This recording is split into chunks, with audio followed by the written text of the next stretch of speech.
But you're also seeing them just move across the border to South Dakota, where a lot of businesses are growing. And last time I checked, South Dakota still gets a lot of the same weather we do. Right. In South fact, Dakota, North Dakota, Wisconsin, Iowa, they're all seeing Minnesota businesses move there. And the place I work at, we do a lot of work in South Dakota. And there are many times throughout the winter when I'll send installers, technicians, people like that out there to work on things, to go to a job site, and they can't get there because the roads are shut down because of a snowstorm. But that's not stopping the businesses from flourishing. So I think it's completely, like I said before, it's B as in B, it's S as in S to assume that it's somehow the weather that's causing people to leave the state. Or they're saying it's because they're leaving because of jobs in Arizona, and they assume that it's the weather in Arizona that's attracting the jobs. No. There's been jobs here in Minnesota for a long time. It's 3M, Minnesota Mining and Manufacturing. It doesn't get much more Minnesotan than that. It's expanding into other states instead of growing and expanding here. And the reason why is other states are offering a competitive advantage. They're offering a better deal to those businesses. And better weather. And better weather, which is, that's just kind of icing on the cake. That is icing on the cake. All right. So of the taxes, you want to see a negative. That's corporate taxes, income taxes, property taxes, sales taxes, across the board? I would say income taxes, business taxes, corporate taxes, definitely. I do believe in taxes on things like clothing and certain merchandise. I do believe in raising that. But I think before we even look at that, before we even think about cutting taxes or adjusting taxes, we need to look at government spending. And before we even get to that, we need to get back to our philosophical roots about what it is our government should and should not be doing.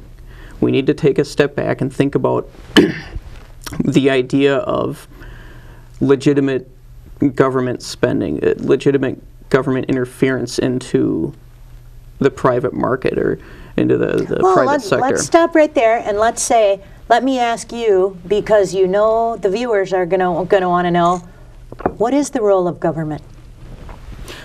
I think at its very base levels, the role of government is there to protect the natural rights of human beings, of its citizens.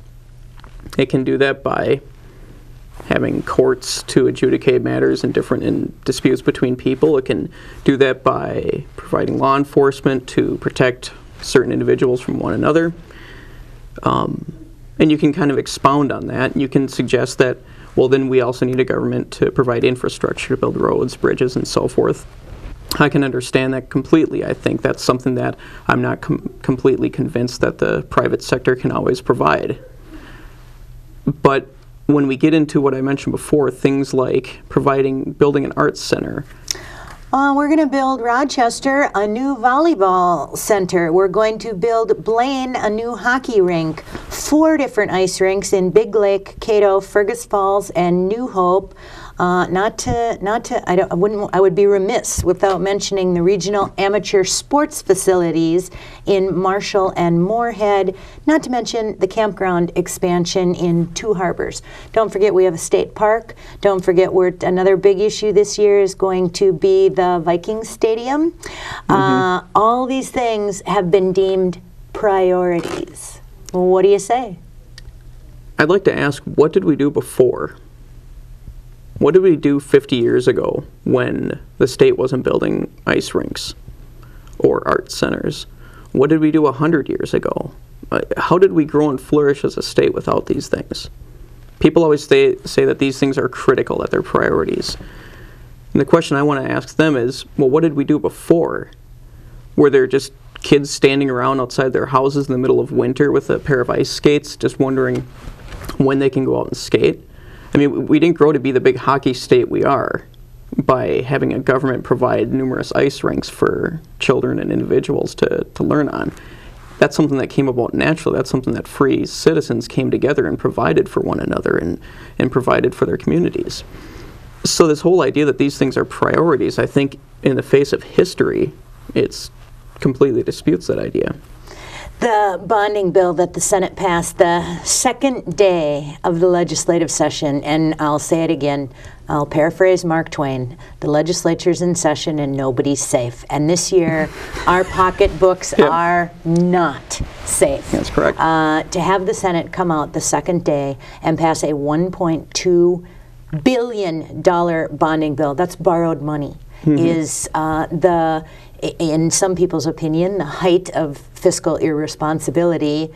In the liberal mindset, it's a jobs bill. What do you say?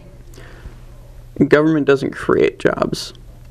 The government, in order to create a job, you need to have wealth and capital. The government doesn't have that. It doesn't make any economic sense. All the government really does is it takes money and just kind of moves it around, redistributes it, shuffles it around. Nothing's really gained, nothing really ever grows.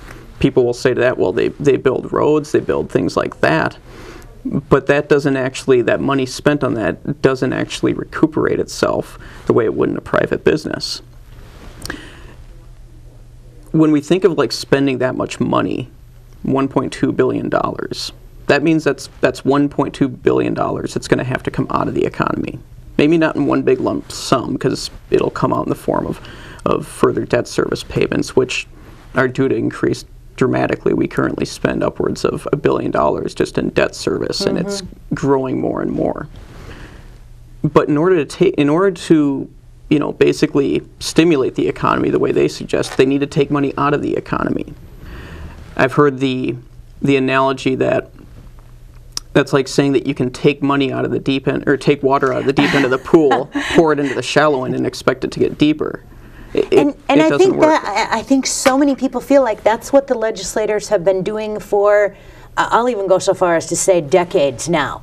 That they knew the problems were coming down the road, and they kick the can further down. They borrow money. They max out our credit cards with a $1.2 billion bonding bill at a higher interest rate.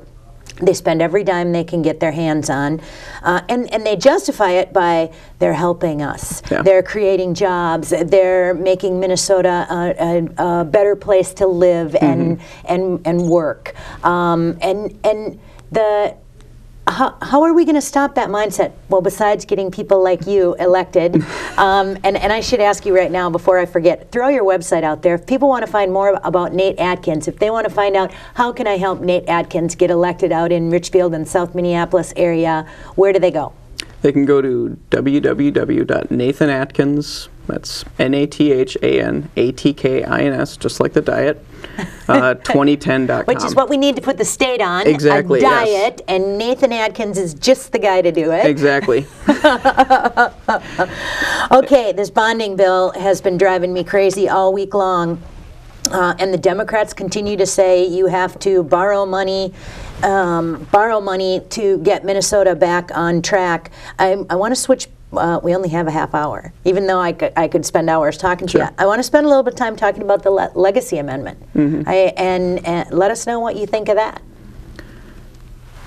It's more of the same.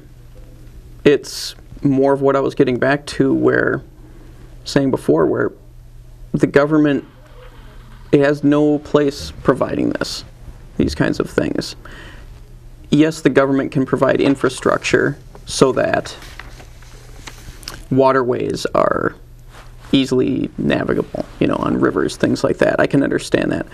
But this idea that somehow the government should be taking tax money and building a dance center, I believe, is one I read about up in Moorhead. I could be wrong, but these kinds of sheet music museum or Como Zoo, the exactly. gorilla cages, which you're not allowed to call them gorilla. You're not allowed to have that in the bill anymore. You can't call it a gorilla cage. It just has to be very generic, because apparently people were having a negative reaction to billions of dollars for gorilla cages when the state is broke.